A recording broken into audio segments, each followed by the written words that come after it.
Kita melanjutkan kajian kita setelah beberapa pekan ya, berhenti karena pelaksanaan ibadah haji,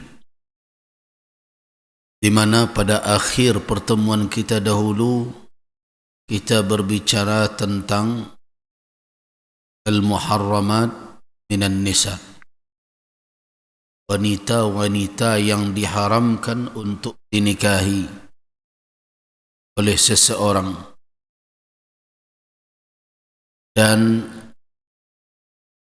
lanjut kepada ayat yang ke-25, yaitu tentang menikahi wanita-wanita yang berstatus budak. Tentu dari sisi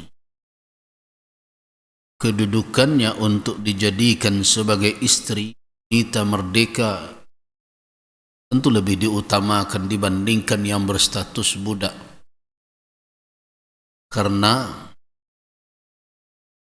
dia tentu akan bawa konsekuensi baik terkait dengan hukum maupun terkait dengan kehormatan seseorang. Tetapi apabila seseorang tidak memiliki kemampuan untuk menikahi wanita merdeka, maka petunjuk dari syariat dibolehkan mereka untuk memilih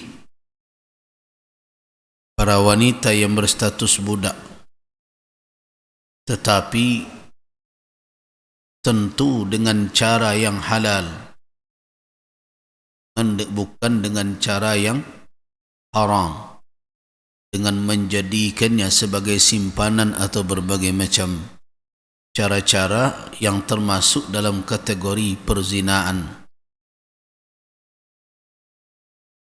Nah, setelah Allah Subhanahu wa ta'ala menjelaskan tentang al-muharramat, yang diharamkan dan yang dihalalkan untuk dinikahi, dan bagaimana cara yang harus ditempuh oleh manusia dalam berhubungan antara lawan jenis, karena memang manusia diciptakan memiliki kecenderungan suka kepada lawan jenisnya. Setelah Allah jelaskan mana yang halal dan mana yang haram, kemudian Allah katakan, yuridullahu liyubayyina lakum wa yahdiyakum sunanal ladzina min qablikum wa yatuba alaikum wallahu alimun hakim. Allah berkeinginan untuk menjelaskan kepada kamu segala hukum yang terkait dengan mahram, terkait dengan pernikahan, mana cara yang boleh ditempuh dan mana cara yang tidak boleh ditempuh. Untuk apa Allah Subhanahu wa ta'ala menurunkan syariatnya seperti itu? Allah katakan, yuridullah liyubayyina lakum. Allah Subhanahu wa ta'ala berkeinginan untuk memberikan penjelasan kepada kamu sekalian. Wa yahdiyakum, dan memberikan kamu hidayah, petunjuk tentang apa? Sunanal ladzina min qablikum, sunnah-sunnah orang sebelum kamu. Itu para nabi sebelum kaum muslimin, sebelum umat Islam, sebelum umat Nabi Muhammad. Wa yatuba alaikum, dan Allah ingin membukakan taubat untuk memberikan taubat kepadamu. Nah, berarti penjelasan syariat tentang hukum-hukum keluarga terkait dengan pernikahan, apa yang boleh dilakukan, apa yang haram untuk dilakukan, siapa yang boleh dinikahi, siapa yang tidak boleh dinikahi, diturunkan oleh Allah ketentuan itu untuk sebagai bayan, jelasan. Itu adalah tujuan turunnya syariat tersebut, supaya manusia tidak menempuh jalan-jalan yang malah membawa kesengsaraan dalam kehidupan. Ya Allah jelaskan semua aturan itu untuk apa? Untuk kemaslahatan kamu sekalian. Nah, disinilah para ulama merumuskan dan menyimpulkan bahwa tidak ada suatu pun ketentuan syariat yang diturunkan melainkan ada maksud yang dituju.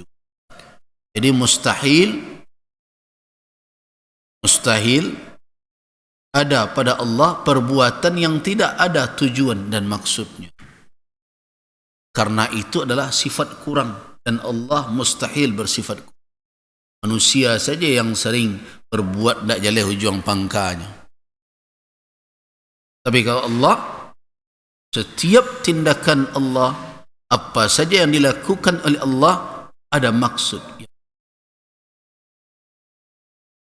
Apa maksud itu?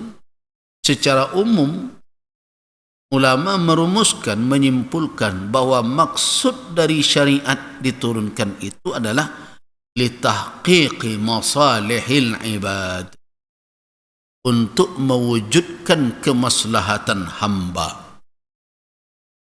Itu tujuan utama itu.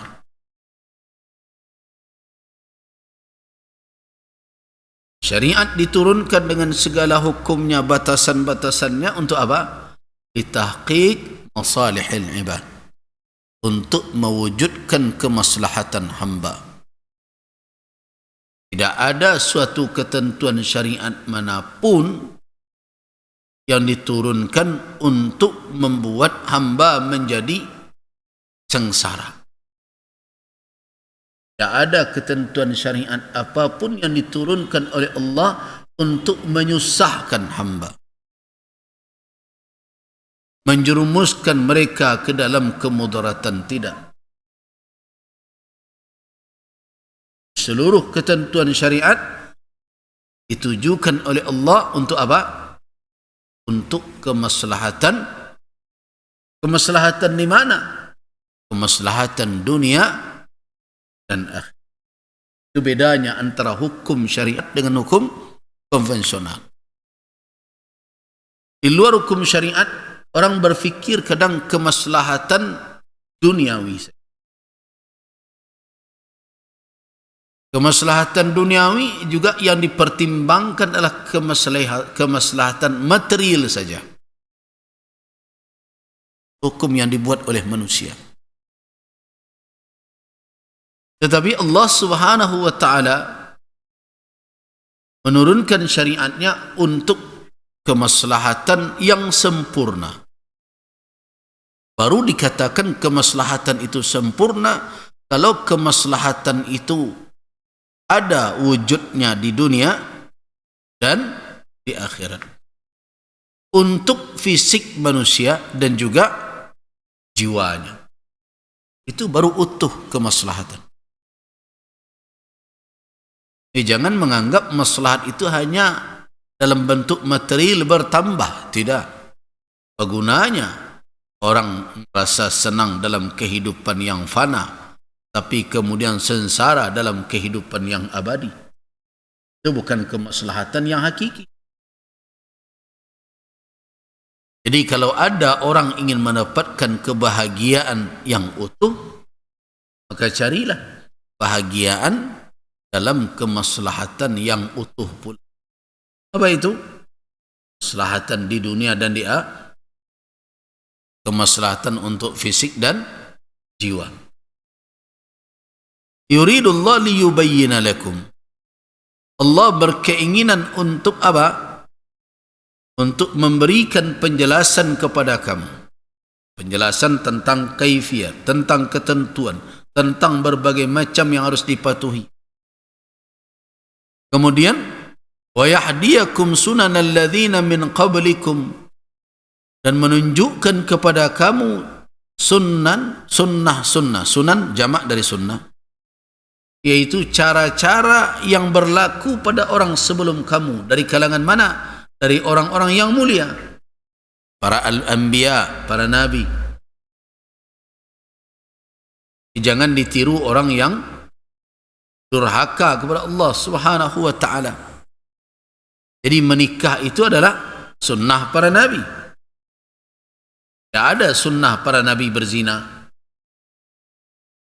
Tidak ada sunnah para nabi punya simpanan. Sunnah para nabi itu adalah memiliki pasangan.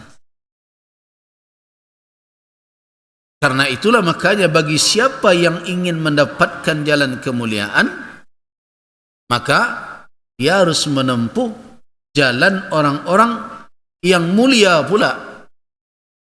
Jangan ada yang ingin mulia tapi jalan yang ditempuh jalan orang durhaka. Allah jelaskan tentang pernikahan sebagai penjelasan, yang kedua sebagai petunjuk bahwa beginilah orang-orang terhormat sebelum kalian berkehidupan, berketurunan. Bukan melakukan hubungan antar lawan jenis seperti hewan. Ul apa? Ul kerbau ya. Bukan begitu.